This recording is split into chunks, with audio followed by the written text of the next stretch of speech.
bisa menyempurnakan amal salih kita dengan ucapan alhamdulillah alladzi bi ni'matihi tatimmus shalihat. Segala puji bagi Allah yang karena nikmatnya sempurna segala amal salih. Mudah-mudahan segala amal salih kita, segala amal ibadah kita, khususnya ibadah salat subuh berjamaah yang baru saja kita laksanakan dan dilanjutkan dengan kita hadir dalam majlis ilmu, mudah-mudahan diterima di sisi Allah Subhanahu wa taala. Dan mudah-mudahan kita mendapatkan keutamaan, pahala, keutamaan orang-orang yang hadir salat subuh berjamaah dan juga hadir dalam majlis ilmu di masjid. Dalam hadis Rasulullah SAW menjelaskan tentang keutamaan orang yang salat subuh berjamaah di masjid. Banyak hadisnya dan diantara keutamaannya adalah mendapatkan pahala seperti orang salat sepanjang malam. Dalam hadis Rasulullah SAW bersabda, "Man shallal isya fi jamaah, faka'annama qama nisfil lailah." Siapa yang salat isya berjamaah, maka baginya pahala seperti salat setengah malam. Wa man shallal fajr fi jamaah, atau kama qala Rasulullah. Dan siapa yang salat subuh berjamaah, salat isya berjamaah, salat subuh berjamaah, faka'annama qama lailah kullahu atau kama qala Rasulullah, maka seakan-akan dia salat sepanjang malam. Apalagi setelah salat subuh kita lanjutkan dengan i'tikaf, dengan kita tetap zikir, tetap hadir, tetap duduk ya untuk zikir, untuk hadir dalam majlis ilmu atau untuk membaca Al-Qur'an sampai dengan terbit matahari, mendapatkan keutamaan pahala seperti pahala haji dan umrah. Rasulullah SAW bersabda, "Man shallal ghadata fi jamaah, thumma qa'ada yadhkurullah hatta tatlu'asy syams." Siapa yang salat subuh berjamaah kemudian tetap duduk berzikir mengingat Allah sampai dengan terbit matahari. Ya, berzikir bisa mengucapkan zikir-zikir ya, azkar pagi yang dianjurkan, atau membaca Al-Qur'an, atau hadir dalam majlis ilmu sampai dengan terbit matahari. Summa shalla raka'ataini, kemudian salat 2 rakaat, maka utamanya kata Rasulullah SAW, maka baginya ka'ajril hajj wa umrah, baginya pahala seperti pahala haji dan umrah. Tamah, sempurna dan sempurna. Dan dengan hadir saja majlis ilmu di masjid itu juga seperti dapat pahala haji dan umrah, Bapak Ibu yang Allah muliakan. Sehingga ini mudah-mudahan memberikan motivasi kepada kita semangat hadir dalam majlis ilmu, khususnya majlis ilmu yang dilakukan di rumah Allah, di masjid. Apalagi di Masjid Al-Khair ini sering ya Bapak Ibu ya, majlis ilmu ya. Setiap hari Selasa, Jumat, Ahad Pak ya. Ya, tiap subuh bahkan ya ada majlis ilmu, Masya Allah. Ya, kata Rasulullah SAW dalam hadis dijelaskan, siapa man ghada ilal masjid liyata'allama khairan au yu'allimahu, siapa yang berangkat ke masjid tujuannya untuk belajar, au yu'allimahu, atau mengajar kebaikan, mengajar agama, ya belajar mengajar. Jadi baik yang belajarnya maupun yang mengajarnya, yang belajar di masjid, mengajar di masjid, pahalanya kata Rasulullah SAW seperti pahala haji dan umrah. Mudah-mudahan kita mendapatkan keutamaan-keutamaan ini dan diberikan keistiqomahan untuk senantiasa bisa semangat hadir dalam majlis ilmu. Baik hadirin hadirat, Bapak Ibu jamaah yang Allah muliakan, izin kami menggantikan Ustadz Zikri ya Bapak Ibu ya, yang biasanya beliau mengisi di hari Selasa subuh ya, mengisi kajian fikih ya dari kitab, kalau tidak salah, fikih Al-Manhaji Al-Madhab Syafi'i ya, kitab fikih manhaji madhab Syafi'i. Akan tetapi mungkin izin kita tidak melanjutkan kajian tersebut ya, yang ahlinya Ustadz Zikri. Jadi pada hari ini insya Allah kita akan membahas, saya ambil dari kitab Sunan Mahjurah, amalan-amalan sunnah yang banyak ditinggalkan, dilupakan dalam kehidupan kita.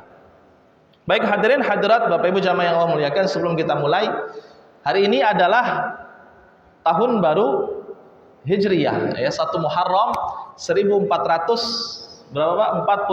48 Hijriyah. Ya mudah-mudahan dengan menyambut tahun baru Hijriyah ini menambah semangat kita dalam memperbaiki diri kita, muhasabah diri kita, ya, menjadi lebih baik. Karena memang Allah merintahkan kita untuk muhasabah, Bapak Ibu. Ya, dalam Al-Qur'an dijelaskan, ya ayyuhalladzina amanu taqullaha wal tanzur nafsum ma qaddamat lighad. Wahai orang-orang yang beriman, bertakwalah kepada Allah dan hendaklah setiap diri, setiap kita, Bapak Ibu, mempersiapkan apa yang sudah dipersiapkan untuk menghadapi hari esok, hari akhirat. Dan dalam hadis Rasulullah SAW juga menjelaskan, orang yang cerdas itu adalah orang yang rajin memuhasabah, yang rajin introspeksi. Al-Qayyis, kata Rasulullah, man dana nafsahu wa amila lima ba'dal maut.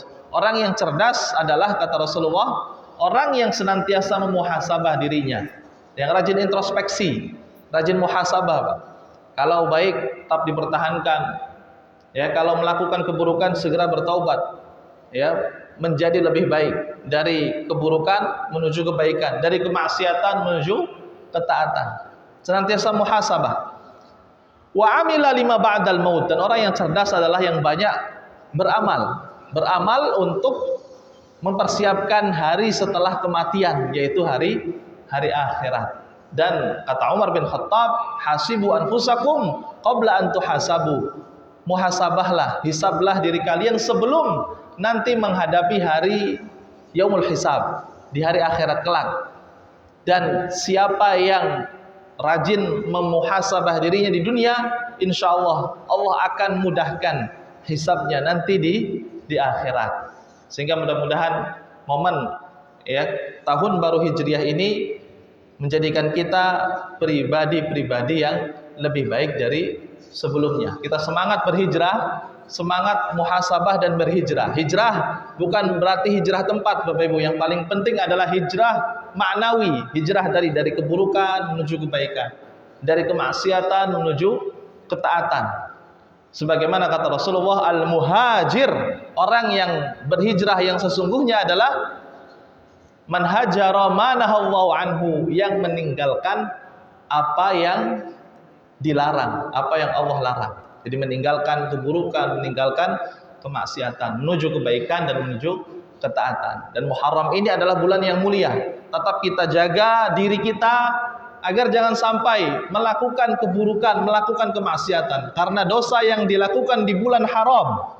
Jadi bulan haram ada 4 dalam setahun, Bapak Ibu. Bulan Dzulqa'dah, bulan Dzulhijjah, bulan Muharram, dan satunya lagi bulan Rajab. 4 bulan ini bulan yang mulia. Siapa yang melakukan dosa di bulan-bulan ini, dosanya dilipat gandakan, Bapak Ibu. Tapi kalau melakukan kebaikan, insya Allah juga kebaikannya akan dilipat gandakan. Sehingga mari kita tetap jaga diri kita dari melakukan dosa dan kemaksiatan. Hindari dosa dan kemaksiatan di bulan-bulan haram. Lebih ditekankan lagi, sebagaimana firman Allah Subhanahu wa taala dalam Al-Qur'an, inna iddatash syuhuri 'indallahi 12 syahran fi kitabillah. Sesungguhnya bilangan bulan dalam setahun di sisi Allah itu ada 12 bulan.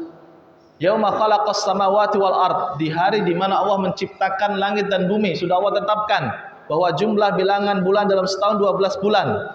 Ini dikenal dengan kalender Hijriyah. Ada bulan Muharram, Safar, Rabiul Awal, Rabiul Akhir, Jumadil Awal, Jumadil Akhir, Rajab, Sya'ban, Ramadan, Syawal, Dzulqa'dah, Dzulhijjah. Dan kata Allah, minha arba'atun hurum. Di antara 12 bulan itu ada 4 bulan haram. Haram artinya dimuliakan. Dan kata Imam Qurtubi dalam tafsirnya, makna dimuliakan di sini adalah sebagaimana dimuliakannya 2 tempat haramain, yaitu Mekkah dan Madinah. Jadi 4 bulan ini 4 bulan mulia, sebagaimana dimuliakannya Mekkah dan Madinah. Sehingga amal ibadah yang dilakukan di bulan-bulan haram ini mulia di sisi Allah, sebagaimana amal ibadah yang dilakukan di tempat haram, ya, Mekkah, Madinah, khususnya Masjidil Haram, Masjid Nabawi, itu mulia di sisi Allah. Salatnya saja, Bapak Ibu, salat di Masjid Nabawi itu 1000 kali lebih baik daripada di luar Masjid Nabawi. Salatun fi masjidi, kata Rasulullah, afdal min alfi salatin fi ma siwah. Salat di masjidku ini, yaitu Masjid Nabawi, lebih afdal, lebih utama daripada 1000 kali sholat di luar Masjid Nabawi. Sehingga beruntung Masya Allah bagi Bapak Ibu yang diberikan kesempatan menjadi tamu Allah, bisa sholat di Masjidil Haram, Masjid Nabawi. Kecuali kata Rasulullah, illal Masjidil Haram, kecuali Masjidil Haram. Sholat di Masjidil Haram afdal. Salatun, satu kali salat fil Masjidil Haram afdal min mi'ati alfi salatin fima siwa. Lebih baik daripada 100.000 kali salat di luar Masjidil Haram. Sehingga luar biasa juga keutamaannya. Karena kan dua tempat ini tempat yang mulia. Sehingga sebagian ulama juga mengatakan ibadah yang lain juga sebagaimana ibadah salat. Jadi sedekah di Masjid Haram, Masjid Nabawi lebih mulia di sisi Allah Subhanahu wa taala. Jadi 1 dirhamnya bisa lebih baik daripada 100.000 dirham di luar Mekah atau di luar Masjidil Haram. 1 dirhamnya di Madinah di Masjid Nabawi yang diinfakkan lebih baik daripada 1.000 dirham di luar Masjid Nabawi. Dengan mengacu atau berdalil tadi hadis tentang keutamaan salat di Masjidil Haram, Masjid Nabawi. Oleh karena itu, Bapak Ibu yang memuliakan, bulan haram ini adalah bulan yang mulia. Mari kita tingkatkan amal saleh kita, karena amal ibadah yang dilakukan di bulan haram mulia di sisi Allah. Dan kita juga harus hati-hati, hindari perbuatan dosa dan kemaksiatan. Dosa dan kemaksiatan yang dilakukan di bulan-bulan haram itu akan dilipat gandakan. Baik hadirin hadirat Bapak Ibu jamaah yang Allah muliakan, insyaallah kita akan membahas kajian pada subuh hari ini adalah berkaitan fikih juga, yaitu amal-amal sunnah yang banyak dilupakan, banyak ditinggalkan yang berkaitan dengan wudu. Ini mungkin temanya terlihat sepele, sederhana, tapi Masya Allah bisa jadi dari amalan-amalan ringan ini atau tema yang ringan ini yang kita mungkin kurang perhatian, bisa jadi ini menjadi penyebab kita masuk surga, pemberat timbangan kita. Karena banyak orang di zaman ini melupakan, melalaikan amalan-amalan sunnah dengan mungkin anggapan akan cuma amalan sunnah. Ya kan, kalau secara fikih amalan sunnah hukumnya secara hukum yang apabila dikerjakan mendapatkan pahala, kalau ditinggalkan tidak mendapatkan dosa. Baik, sunan mahjurah muta'alliqah bil wudu. Amalan-amalan sunnah yang terlupakan, yang sebagian orang meninggalkannya. Bisa jadi karena nggak tahu ada amalan sunnah itu, atau bisa jadi tadi karena menganggap ringan, menganggap remeh, sehingga dengan mudahnya melupakan atau meninggalkannya. Awalan yang pertama adalah at-tasmiyah qablal wudu, membaca bismillah sebelum wudu. Jadi membaca bismillah sebelum wudu ini merupakan sunnah yang sangat dianjurkan. Walaupun sebagian ulama sampai mewajibkan, mazhab Hambali mewajibkan, mewajibkan membaca bismillah sebelum wudu. Dalilnya adalah hadis dari Abu Hurairah radhiyallahu anhu qala Rasulullah sallallahu alaihi wasallam, la salata liman la wudu'a lah. Tidak ada salat bagi yang tidak wudu. Wala wudu'a liman lam yadhkur ismallahi ta'ala, dan tidak ada wudu yang tidak membaca bismillah.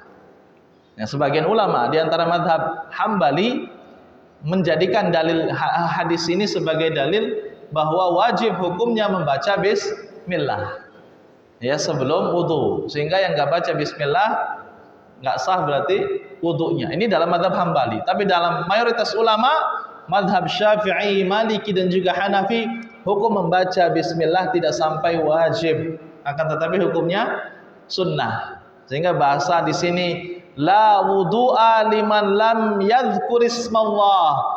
Tidak ada wudu di sini bukan berarti tidak sah wudunya, tapi tidak sempurna wudunya, kurang afdal gitu kalau tidak membaca bismillah. Dan Bapak Ibu yang Allah muliakan, kita lihat banyak orang yang terkadang orang langsung wudu saja, datang ke tempat wudu kemudian langsung cuci tangan, kemudian kumur-kumur. Tidak, atau lalai membaca bismillah.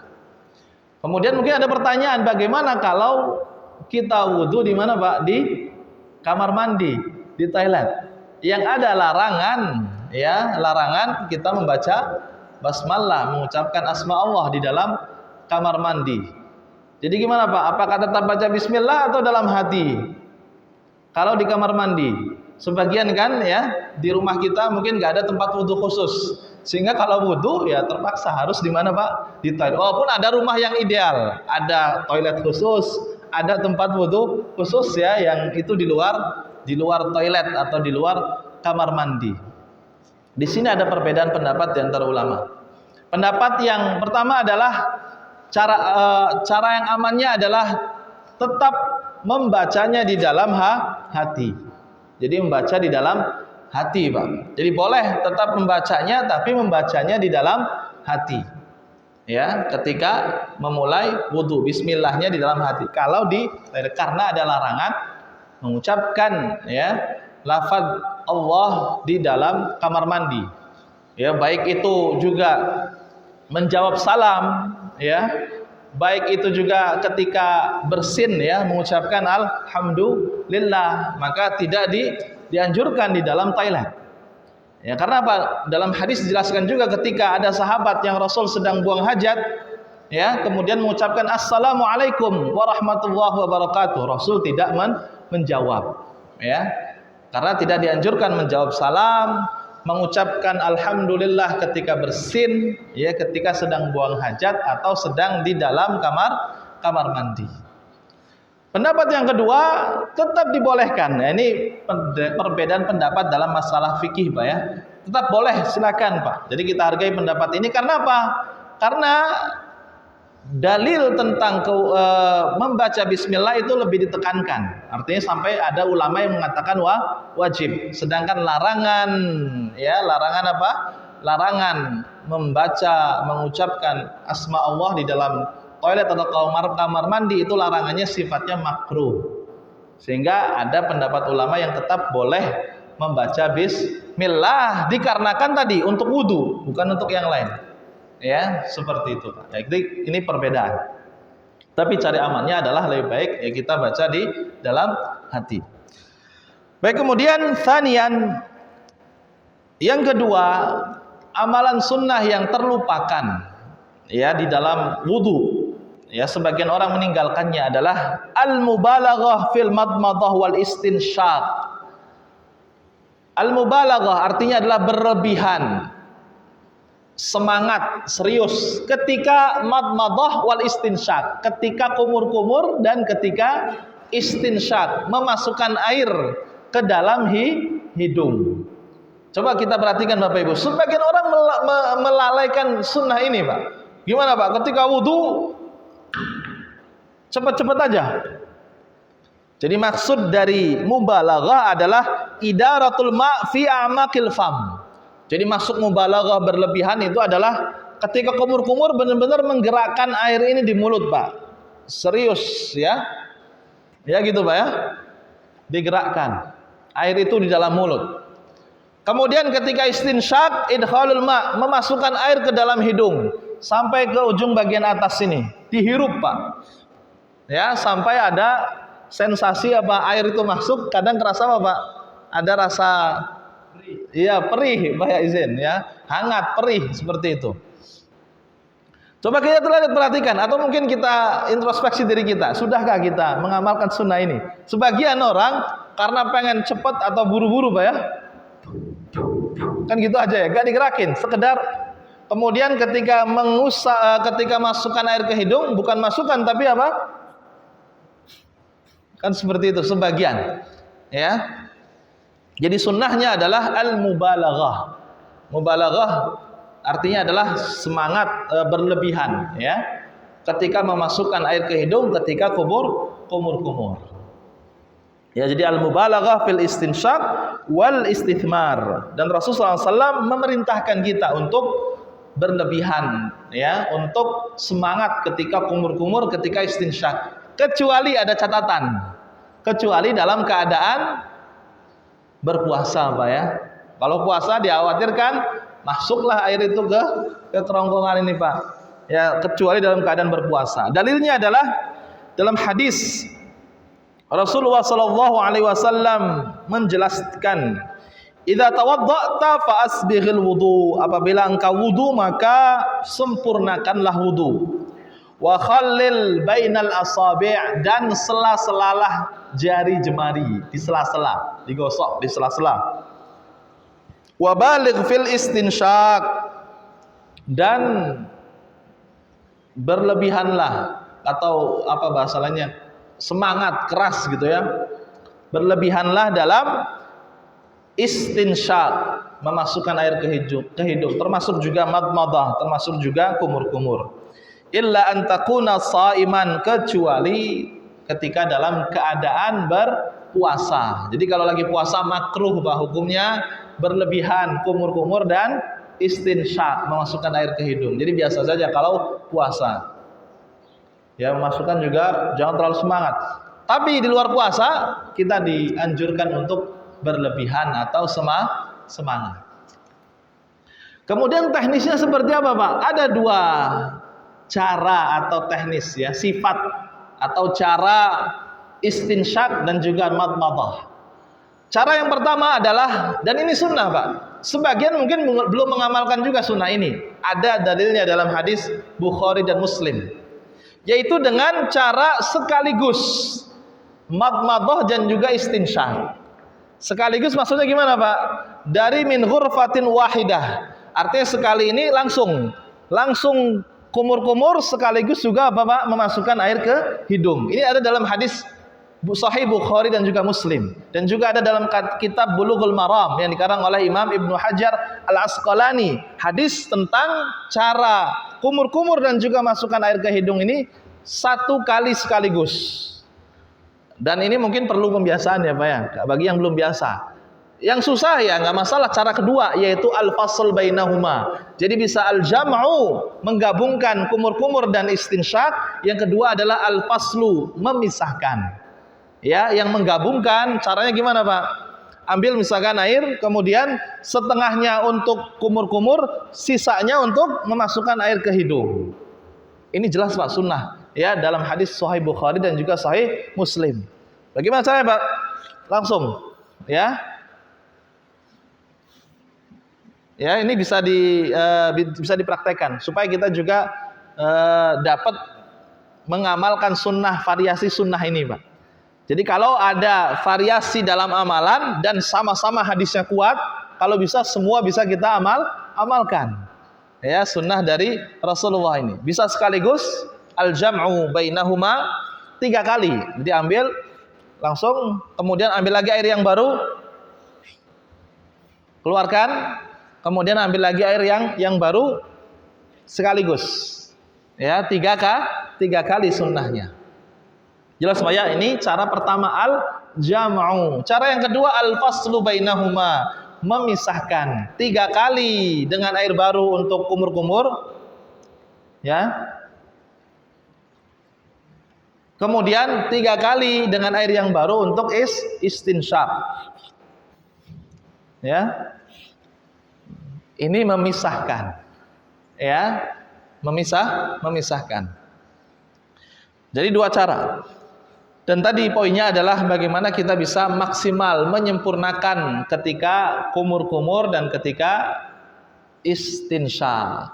Dan kalau secara kesehatan pun Pak ya, ini izin banyak dokter ya di sini sebagai Pak ya. Dan itu bagus Pak ya, istinsyaq itu bagus.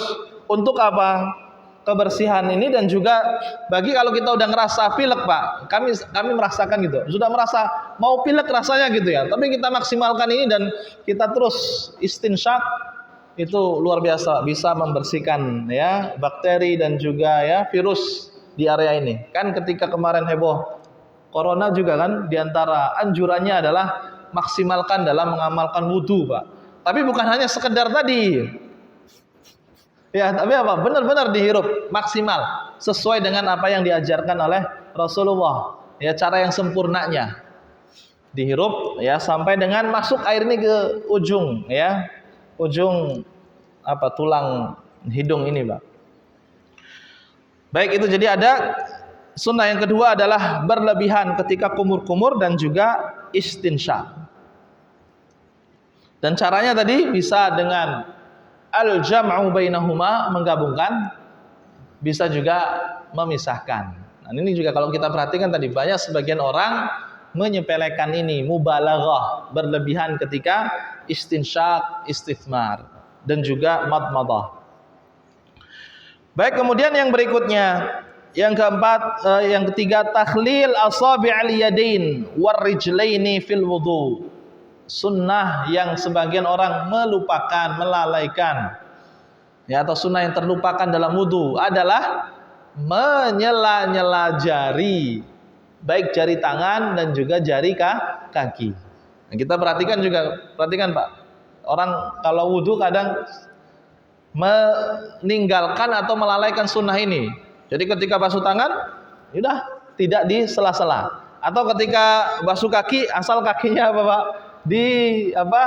Diletakkan di bawah pancuran atau apa itu istilahnya ya Pak ya? Ya, keran. Tidak di sela-sela. Ya, memang sah nggak wudu? Sah, boleh Pak, karena menyela-nyela ini termasuk sunnah. Asal dipastikan air itu semua mengenai anggota wudu yang harus dibasuh tadi. Kaki sampai dengan, dari ujung kaki sampai mata kaki. Tangan dari ujung jari sampai dengan siku atau mirfak. Ya, amannya adalah di sela-sela jari kita Pak, supaya memastikan. Dan ini sunnah, menyela-nyela jari tangan dan juga jari kaki. Nah, ini sunnah yang sebagian orang meninggalkannya. Mungkin karena malas atau karena buru-buru Pak ya. Karena ini perlu usaha lagi kan, tambah. Apalagi kalau kaki kan Pak ya. Kalau mau di sela-sela ya diangkatlah kaki itu. Ya kan? Nah, ini perlu apa? Juhud, perlu tambahan ekstra. Tapi ini kan sunnah Pak. Ya, sunnah yang sebagian orang meninggalkannya. Jadi sunnah menyela-nyela jari, sebagaimana hadis yang tadi juga disampaikan ya, ketika menjelaskan tentang kesunahan berlebihan ketika kumur-kumur dan juga istinsyaq. Idza tawadda'ta fa asbighil wudu wa khallil bainal asabi'. Apabila engkau wudu maka sempurnakanlah wudu, wa khallil bainal asabi', dan sela-selalah jari jemari. Ini poinnya. Wa baligh fil istinsyaq, dan berlebihanlah dalam istinsyaq. Dan menyela-nyela jari ini kalau kita bahas sedikit hukumnya Pak, saking pentingnya ini sampai mazhab Maliki itu ad-dalk fil wudu hukumnya wajib ya, termasuk rukun wudu, yaitu apa Pak? Menyela-nyela, ad-dalk dalam mazhab siapa Pak? Mazhab Maliki. Ya, dalam mazhab Maliki, jadi orang kalau nggak di sela-sela jarinya, jari tangan dan juga jari kaki, wudunya sah nggak Pak? Dalam mazhab Maliki tidak sah. Ya, karena pentingnya menyela-nyela jari ini. Tapi dalam mazhab yang lain, perintah di sini perintah wa khallil bainal asabi' tidak sampai wajib, tapi hukumnya apa Pak? Sunnah. Dalam mazhab Syafi'i, mazhab Hambali dan juga mazhab Hanafi. Ya, amannya gimana Pak? Amannya kita amalkan, ya. Kita amalkan. Menyela-nyela jari dan juga menyela-nyela jari tangan dan juga jari kaki. Ya, dengan syarat bit tashbik. Takhlil asabi'al yadain yakunu bit tashbik. Ya, jadi menyela-nyela jari ini dengan tashbik, dengan di sela-sela, bisa dengan ya semua jari gini Pak. Atau ada dalam hadis riwayat Imam Tirmidzi, ya, Rawahu Tirmidzi, caranya ini teknis Pak ya. Tadi kan kita bahas teknis kumur-kumur, istinsyaq, teknis bismillah ya. Sekarang teknis untuk menyela-nyela ada dalam hadis riwayat Tirmidzi ya. Tapi ini bukan patokan harus, bukan syarat. Ingat Pak, kalau syarat ya harus terpenuhi ya. Ini bukan syarat, tapi opsi, boleh variasi. Ra'aitu Rasulullah sallallahu alaihi wasallam idza tawadda'a dalk asabi' rijlaihi bi khinsirihi. Aku melihat Rasulullah ketika menyela-nyela jarinya, beliau menyela-nyela dengan khinsir atau khinsar ya, dengan jari apa ini Pak? Jari apa itu? Kelingking, mohon maaf ya, kelingking jempol. Kelingkingnya. Berarti di sela-sela dengan kelingkingnya. Nah ini. Ya, sehingga ada yang mensunahkannya spesifik, sunnah laginya karena ada hadis dari riwayat Imam Tirmidzi dengan jari kelingking. Tapi ini bukan syarat ya Pak ya, bukan syarat. Artinya boleh juga dengan ya anggota jari yang lain. Mana nyamannya, mana lebih mudah. Ya, tapi kalau bisa ini juga bisa kita amalkan juga Pak, karena ada hadis yang menjelaskannya. Mungkin pernah kami sampaikan bahwa kalau bisa semua hadis yang kita dapatkan Pak, amalan ya, amalan yang jelas tentu hadis ini bisa diterima ya, derajatnya sahih atau hasan. Kalau bisa kita amalkan. Kalau kita tahu ada amalan Pak, kalaupun kita susah mengerjakannya secara rutin terus-menerus, minimal kita bisa mengamalkan sekali ya, pernah mengamalkan ya, apalagi kalau levelnya kayak Imam Ahmad bin Hambal Pak. Ini tambahan kaidah Pak ya, semangatnya para ulama, para sahabat dalam mengamalkan sunnah, mengamalkan amalan. Kalau itu datang dari Nabi, nggak peduli itu hukumnya sunnah atau wajib nggak Pak, yang penting itu dari Nabi harus saya amalkan. Motivasinya para sahabat, para tabi'in, generasi terbaik. Ya, Ahmad bin Hambal ketika mengarang kitab Sunan ya, Musnad ya, Musnad Ahmad bin Hambal. Musnad jumlahnya sekitar 40 ribuan hadis. Kata beliau, tidaklah hadis yang aku tulis semuanya, pasti beliau dipastikan telah aku amalkan, walaupun cuma satu kali, kata beliau. Ya, jadi komitmen beliau dalam mengamalkan sunnah Nabi. Sampai ketika ada hadis yang menjelaskan Rasul pernah berbekam dan beliau ngasih upah tukang bekam itu 1 dinar. Ya kan, secara hitung-hitungan itu ya nilai yang sangat besar gitu Pak. Ya, 1 dinar, bayangin Pak, 1 dinar harga seharga kambing lah Pak ya. Kambing itu 1 dinar. 1 dinar kalau dikonversikan emas itu nilainya 1 dinar itu sekitar 4,25 gram emas Pak. Ya kan, 4,25 gram emas. Itu 1 dinar. Ya. Berapa itu? Sekitar berapa juta ya? Ya. Satu dinar. Nah, sampai aku ngasih upah bekam segitu, kata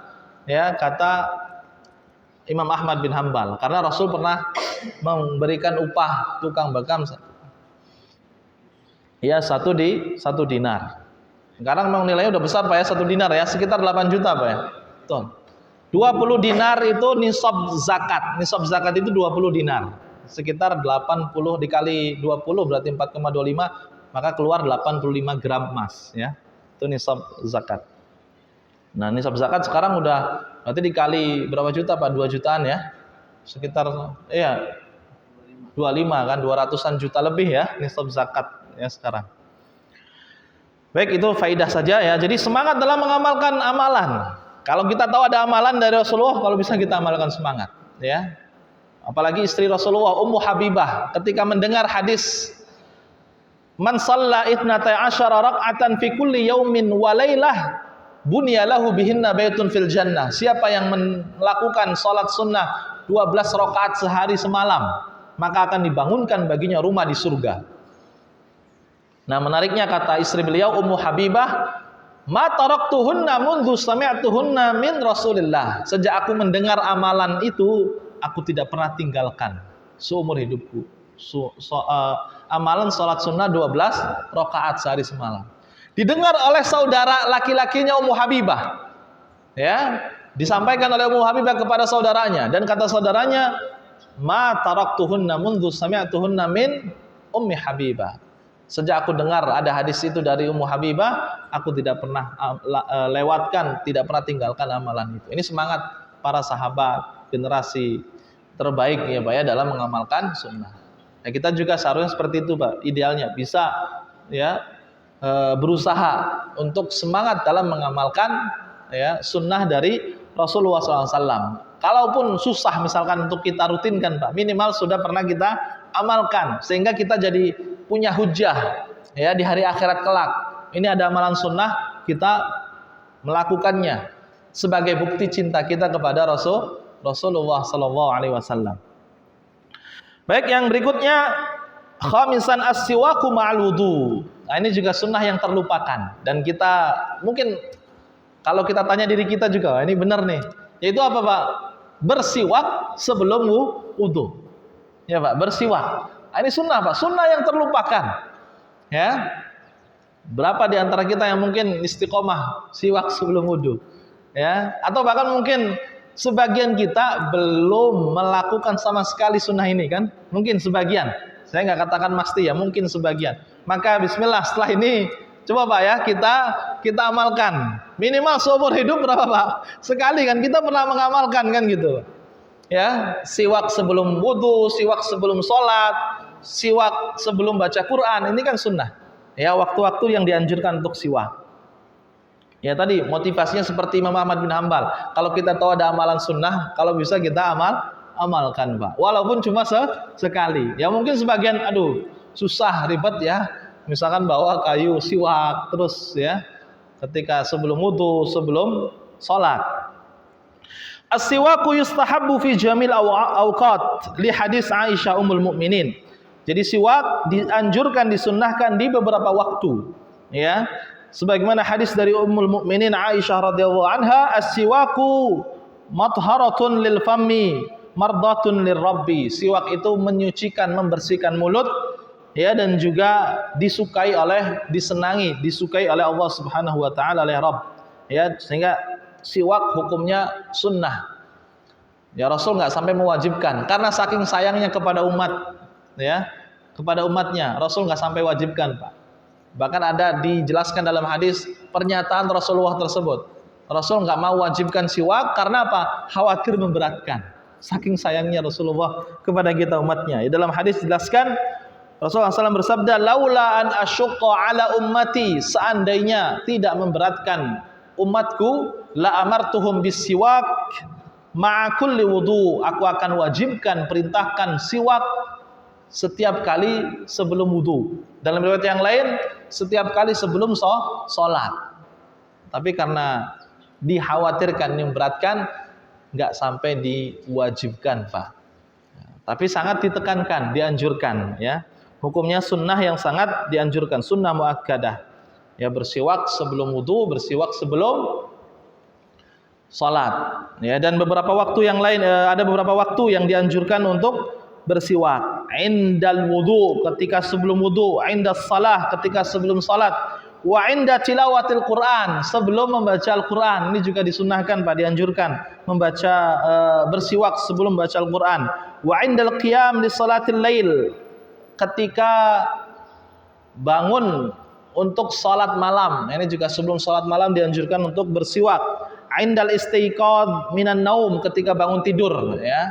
Ini dianjurkan juga untuk bersiwak. Inda taghyir raihatil fam, ketika berubahnya mulut, ya, bau mulut karena makan atau minum makanan atau minuman tertentu yang apa Pak, baunya ini berlebihan gitu ya, seperti makan jengkol, makan petai, ya, makan durian misalkan, sehingga sangat ditekankan. Dan teknisnya Bapak Ibu, teknisnya wa yustahabbu fi siwaki isti'mali 'udul arak. Dianjurkan, sunnahnya, afdolnya ini Pak. Kalau ada pertanyaan, apakah harus pakai kayu siwak? Iya, sunnahnya, afdolnya pakai kayu arak atau kayu yang digunakan untuk siwak Pak. Afdolnya ini Pak, afdolnya.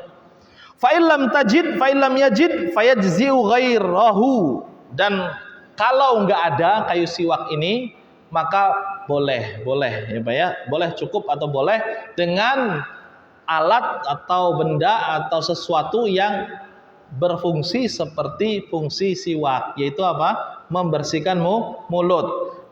Ka isti'mali fursyatul asnan ma'al ma'jun, seperti menggunakan apa Pak?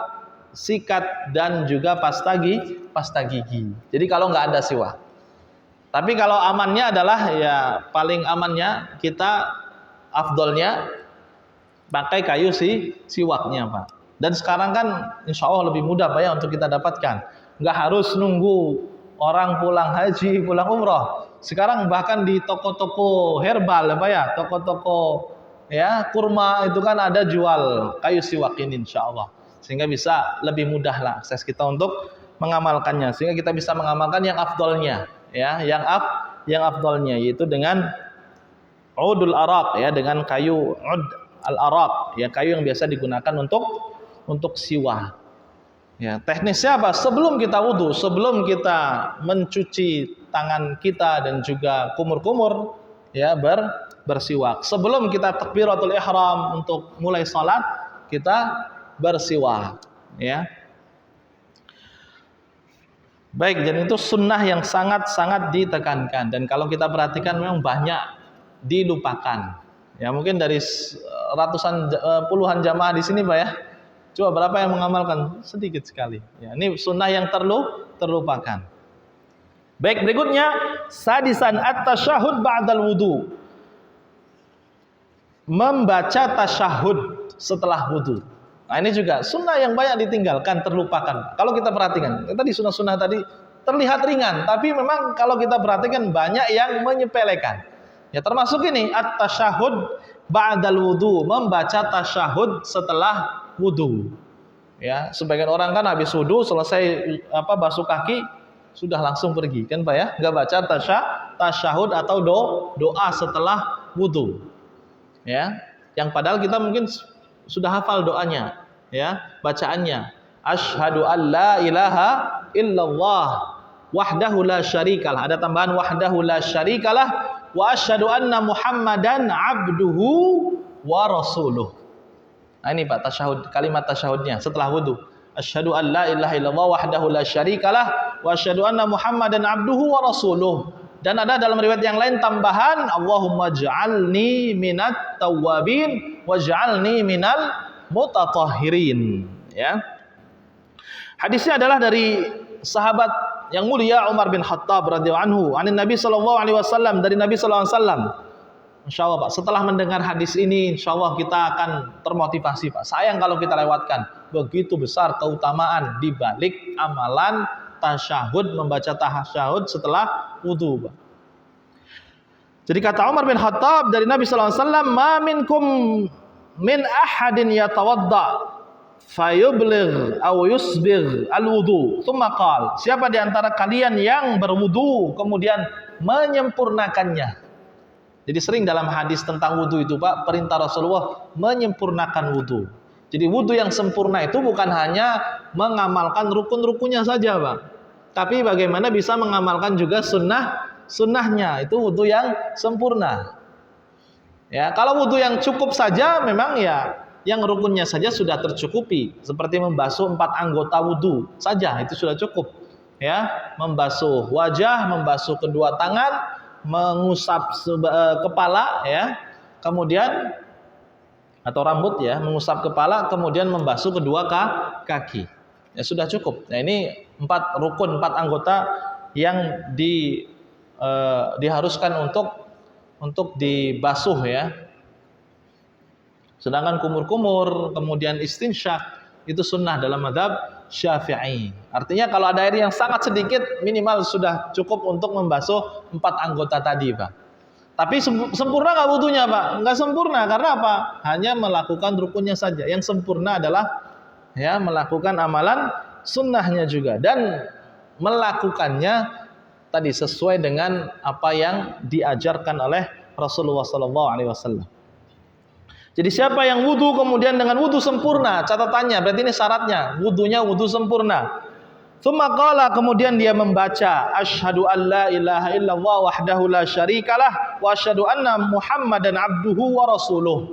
Siapa yang membaca tasyahud setelah wudu ini, Masya Allah keutamanya, Pak, illa, tidaklah baginya kecuali futihat lahu abwabul jannati tsamaniyah yadkhulu min ayyiha syaa.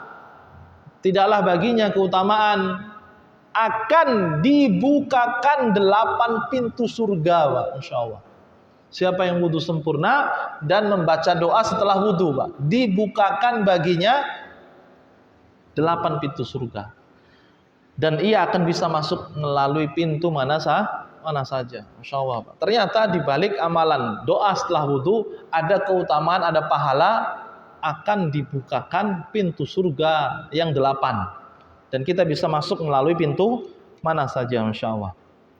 Wazadat Tirmidzi, dan dalam riwayat Imam Tirmidzi ada tambahan, kalau tadi dalam riwayat Imam Muslim, ya, Ada tambahan dari Imam Tirmidzi, Allahumma ja'alni minat tawwabin waj'alni minal mutatahhirin. Ya Allah, jadikan aku termasuk orang-orang yang bertaubat, dan jadikanlah aku termasuk orang-orang yang bersuci, ya, yang menyucikan diri.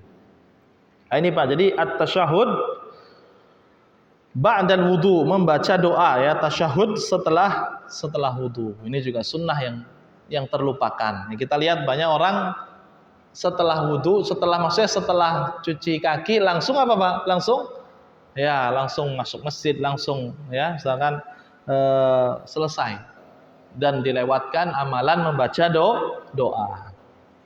Baik, kemudian satu lagi yang terakhir, amalan sunnah yang terlewatkan, ya, terlupakan terkait dengan amalan wudu adalah salat raka'ataini ba'dal wudu. Salat 2 rakaat setelah wudu. Ini juga sunnah, Pak. Salat sunnah 2 rakaat setelah wudu. Ya, keutamanya dihapuskan dosa. Bagi yang wudu sempurna kemudian salat 2 rakaat akan dihapuskan dosanya. Hadis dari Utsman bin Affan radhiyallahu anhu qala Rasulullah sallallahu alaihi wasallam man tawaddaa nahwa wudu'i hadza. Siapa yang berwudu seperti wuduku ini, kata Rasulullah. Tsumma shalla rak'ataini, kemudian salat 2 rakaat. Ghufira lahu ma taqaddama min dzambihi, akan dihapuskan dosanya yang telah lalu. Rawahul Bukhari, hadis riwayat Imam Bukhari. Dan di dalam hadis Abu Hurairah yang lain dijelaskan bahwa amalan salat setelah wudu, amalan salat sunnah 2 rakaat setelah wudu, ini amalan yang menjadikan Bilal masuk surga, dijamin masuk surga. Ya, salat sunnah menjaga wudu dan menjaga salat sunnah setelah wudu, ya, 2 rakaat. Dalam hadis Abu Hurairah radhiyallahu anhu, Nabi sallallahu alaihi wasallam Nabi sallallahu alaihi wasallam bersabda, qala li Bilal, Nabi berkata kepada Bilal, ya Bilal, hadithni bi arja amalin amiltahu fil Islam. Ceritakan kepadaku amalan apa yang kau amalkan wahai Bilal, sehingga aku mendengar bunyi terompahmu, bunyi sandal, ya, atau sepatu di surga. Karena saking dekatnya Bilal dengan Rasulullah, Rasul hafal, ya, bunyi terompahnya Bilal. Lalu kata Bilal, qal ma amiltu amalan arja indi anni lam atatahhar tahuran fi sa'ati lailin aw naharin. Tidaklah aku punya amal yang spesial, ya Rasulullah, kecuali aku senantiasa menjaga wuduku. Kalau batal, wudu lagi, baik siang maupun malam. Illa sallaitu bidzalika tahur, dan tidaklah kecuali aku salat dengan wudu tersebut. Maksudnya salat 2 rakaat setelah wudu. Dan kata Rasul, itulah yang menyebabkan engkau masuk surga, ya, dijamin masuk surga. Hadis riwayat Imam Al-Bukhari. Baik, hadirin hadirat Bapak Ibu jamaah yang memuliakan, karena waktu terbatas, ya, sampai jam 6 sudah cukup, dan kita mungkin ada tanya jawab, Ustaz, ya. Ada buka sesi tanya jawab. Baik, ada buka sesi tanya jawab. Silakan Bapak Ibu, Ustaz boleh menambahkan, ya, atau boleh bertanya. Tambahan, ya. Faidah. Baik. Untuk air yang suci mensucikan itu adalah air hujan, air embun, air mata air sungai, air laut, dan air kelapa. Kan boleh itu. Ada suatu kisah, dia punya kebun, tapi dia punya kolam itu untuk kubangan sapi lembu dia. Baik. Tapi karena dia banyak kelapa, dia setiap untuk pakai kelapa. Di bulan Ramadan dia umur itu kan bagaimana? Apakah batal atau tidak?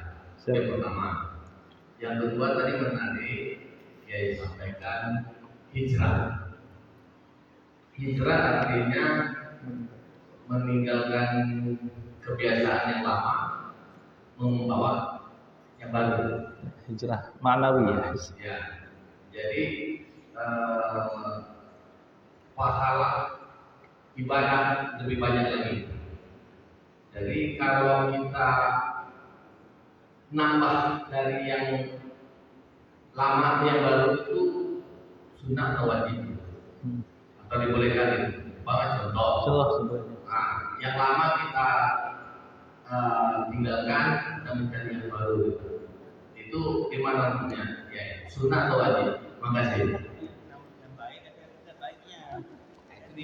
Ada yang sendiri itu. Ya, baik. Baik, terima kasih Ustaz atas pertanyaannya dan juga tambahan ya. Baik, pertama terkait